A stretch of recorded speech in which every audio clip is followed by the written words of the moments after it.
Saint Benedict's rule is a treasure trove of wisdom that can inspire us to live a life of balance, humility, and love. In terms of balance, Saint Benedict's rule emphasizes the importance of balance in our daily life.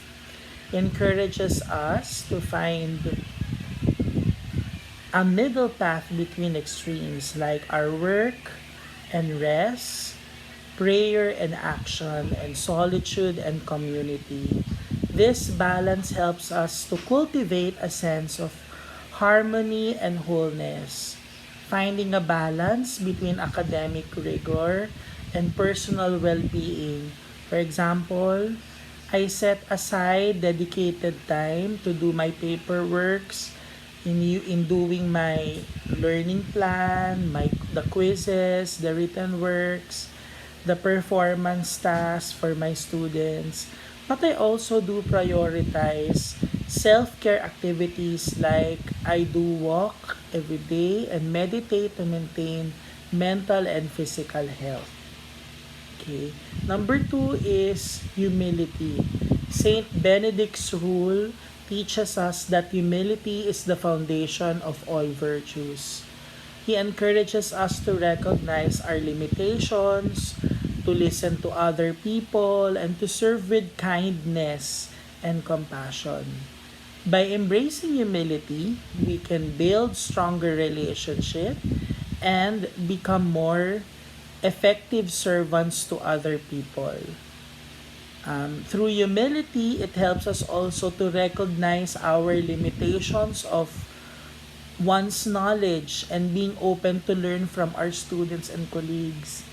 So, whenever I have my classes, I always tell my students that thank you for also teaching me about this, because it's not just that I transfer knowledge to my students, but I also learn from them, from their answers, from their experiences, from their ideas.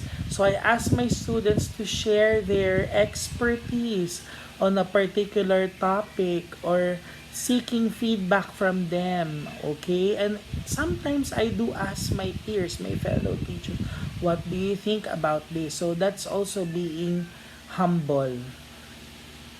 And then the third one is love. At the heart of Saint Benedict's rule is the commandment of love. Love God above all and love your neighbors as yourself.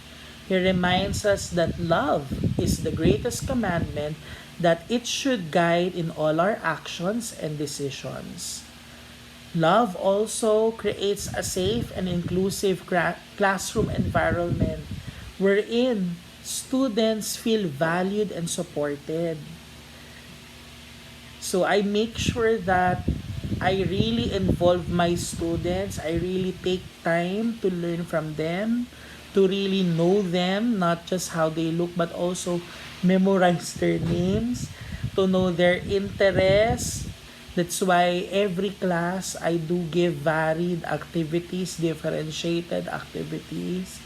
And sometimes I do feel their struggles in the learning tasks that I give. Sometimes I also feel their struggles in at home when I read their journals.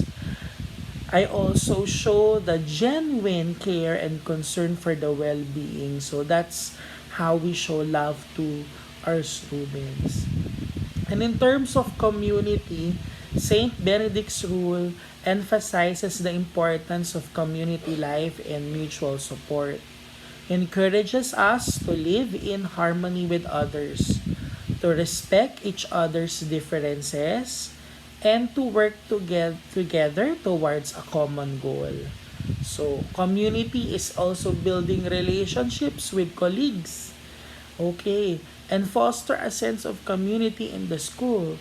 This might involve in participating faculty social events. Okay, you attend the activities, the programs being given to us, and then collaborating on interdisciplinary projects, so integrated um, subject area activities, or simply being supportive presence in the staff room.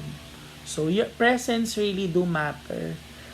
The third one and the fourth one is the prayer and work. Okay, Saint Benedict's famous motto, Ora et Labora, prayer and work, reminds us of our spiritual lives should be integrated with our daily work and activities. So by combining prayer and work, we can find meaning and purpose in everything that we do. Okay? So integrating faith and work by beginning each day with the prayer and reflection, and seeking to embody Benedictine values in all aspects of teaching and service. So, for example, in San Beda, we start each class with a moment of mindful or reflection, a prayer, and we also end it with a prayer. Or incorporating service learning projects into our curriculum. Okay? And then, of course, for us teachers, Saint Benedict's rule offers valuable insights on how we can create a supportive and inclusive learning environment. So, by embracing all of this balance, humility, love, we can inspire our students, our fellow Bedans, to become compassionate, thoughtful, and engaged citizens of the world.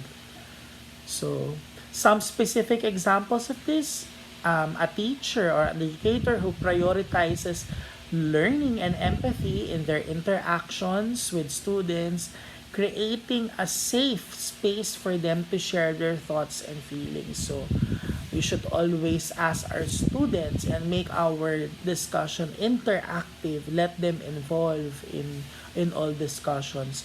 A faculty member who volunteers to serve a committee or lead extracurricular activity, demonstrating a commitment to broader school community. So this involves involvement in all activities of San Beda College, Alabang. And a student who is struggling with a personal issue and is met with compassion and understanding by their teacher who helps them find resource and support. So all of these things are very, very important and illustrates how Saint Benedict's rule can inspire us to live with balance, humility, and love in our daily lives.